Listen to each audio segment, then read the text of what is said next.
And welcome back to Familiar Faces. This is our second show, so I'm giving you guys another lot. See if you can guess who it is. That's right, it's Mallow from Super Mario RPG Legend of the Seven Stars. In 1996, Squaresoft made Super Mario RPG Legend of the Seven Stars for the Super Nintendo. Mario is premiered to the world of RPGs. Role-playing. It's not just for the socially ostracized and mentally unhinged anymore. It was a Mario game like no other.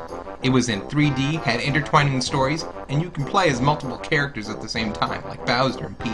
Of course, the iconic character of the game is Geno, and I guess I can see why. You see, Geno is a mechanical puppet possessed by an entity from the stars, with the access to the power of the universe itself. Mallow is kind of a whiny little wuss who spent most of his life knee-deep in swamp scum. But no Luigi. This wasn't the beginning of Luigi's decline in the series, but it was the first time I said to myself, wow, Luigi's not in this game. Not only was it Mario's first RPG, it was the second Mario game not to be developed by Nintendo. What was the first, you ask? I don't know. What? Ah! Take it away! Take it away! It burns!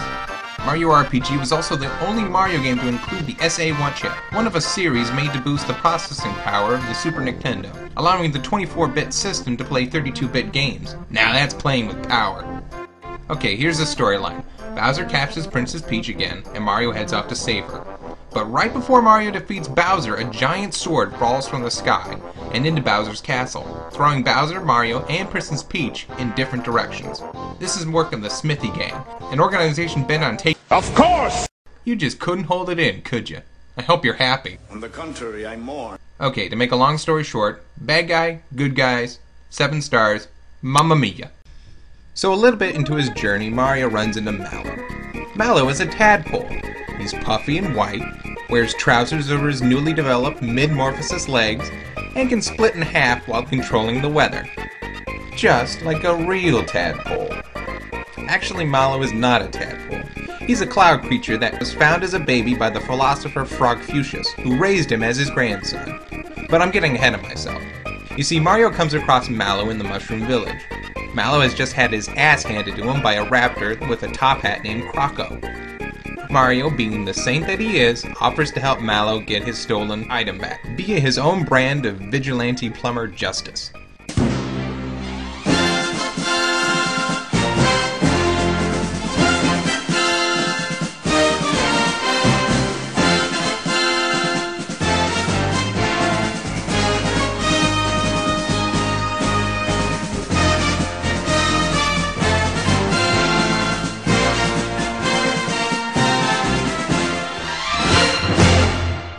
After they beat Croco, they head back to Mallow's pond, where he learns that Frogfucius found him in a basket floating down the river.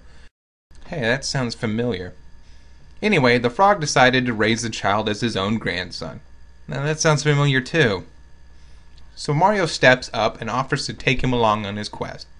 What? You'll let me come along on your life-threatening escapades for the minuscule chance that I might find the parents that were careless enough to let me get washed away and forget all about this kind old man that raised me? I'd have to be crazy not to jump on this. So Mallow is the first of many to join Mario on his crusade to recover the stars. But what does Mallow bring to the party? What's his expertise, his forte, his free bird, if you will? Mallow has a ton of special moves associated with the weather. So yeah, he's I am the Black Mage. I cast the spells that makes the peoples fall down. Of course you are. A few star pieces later, Mario and the game come across Nimbus Land, a continent floating in the clouds and Mallow's homeland. Turns out he's the long-lost prince, and he must stop an imposter prince and his boss. Who was she again? Was she corpulent? Very corpulent? No, she's just really round. That's right, Valentina. You see, it's her plan to have the fake Mallow marry her and become the queen of Nimbus Land, because he passes off as a perfect prince. The Mushroom Kingdom, the naivete epicenter of existence. But her application of the Mile High Club is rejected when Mario and the real Mallow show up to beat her and her boobs. Get it, boob? Like the bird, but also the body part, which hers are huge. You've been hitting the sauce again! Now I know it sounds like I'm fixating on this, but apparently so did Squaresoft. because when you land a hit on other monsters, they jump back, or shiver, or bend down. Land a special attack on Valentina and her breasts jiggle. That doesn't even make sense. I hit you with a giant star, I didn't sidearm you in the chesticles. Whether you found this arousing or laughable, this battle will have you using honeys like singles at a strip club. At the end of the game, Mallow became the rightful prince of Nimbusland. Honor and fear were heaped upon his name, and in time he became king. However, more struggles would there be to overcome, and these stories will too be told in time. But not really. Because Super Mario RPG was the only game that Mallow ever appeared in.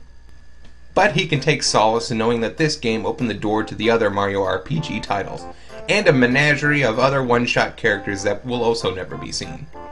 Oh, that reminds me, I would really appreciate it if a few of you would drop by my website and sign my petition. Thanks. Plus, I consider Super Mario World and Mario RPG perfect bookend to the franchise's Super NES console life. Although some critics didn't think it was so great. Sure was a new step for Mario into the realm of RPG and 3D, but the complaint that keeps popping up is that it didn't really add anything to the genre, and it was too easy. They may have had a point. This game may have been a breeze for hardcore RPG gamers. The other complaint I hear is the storyline was too cliché and ridiculous. Really? Too ridiculous. I suppose it was a departure from the genuinely human story, that Italian plumber that travels to a magical world to save a princess from a giant lizard turtle. But you all have to admit, it was way better than... Great! I can't wait to bomb some dodongos! Bomb, bomb, bomb, bomb, bomb, bomb, bomb, bomb, bomb.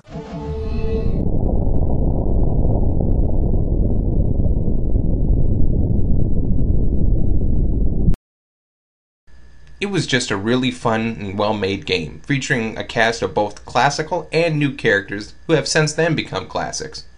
And that's Mallow, the little puff with all the right stuff.